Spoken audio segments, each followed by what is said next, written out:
Welcome to Friday Flip on the Becoming You Again podcast.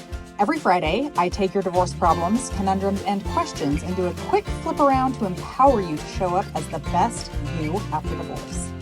This week's question comes from Sunny. She asks, how do I keep my sanity during this process? There are so many ups and downs with the court process and lawyers. I am having a hard time working through all of the emotions I'm feeling, like anger, sadness, and grief. Thanks for submitting your question, Sunny. Because the majority of people going through a divorce are probably struggling in much the same way that you are. And it will be helpful to question what you mean when you say, keep my sanity during this process. What would that look like to you?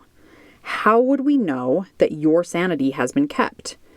When you answer those questions, I want you to get really specific because this is going to look and feel different to everyone. What you think your sanity will look like will be different than what I think that will look like.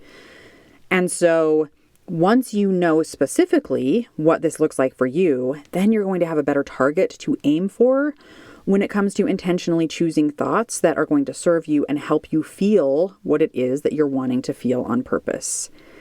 But I think the underlying thing that's going on here is the confusion around how to deal with feeling the whole roller coaster range of emotions. The tendency when it comes to feeling more negative emotions like anger or sadness or grief is to kind of push them down and pretend they're not present or to cover them up with lots of different buffering techniques like drinking, social media scrolling, Netflix watching, eating, something like that, right? We just want to check out and not feel for a minute, just give a rest to our brain and our body. But when we feel a negative emotion, we often think that something has gone wrong and we need to fix it somehow or get rid of it somehow or change it. And thought work is going to be helpful and useful. And like I mentioned before, you definitely can learn to intentionally choose thoughts that will create the emotion that you're wanting to feel. There's a caveat to that because often trying to think our way out of feeling an emotion isn't going to work and it isn't the answer.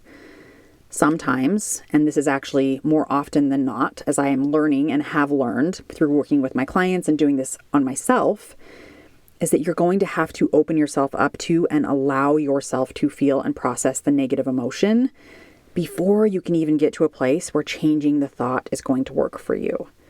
It's like you're on the one side of the tunnel and the emotion is that tunnel, and you're trying to change your thought to feel better. And you're trying to do that by going around the tunnel, but you actually have to go through the tunnel and allow that emotion to be present to be able to get to the other side where you can change the thought and feel better overall.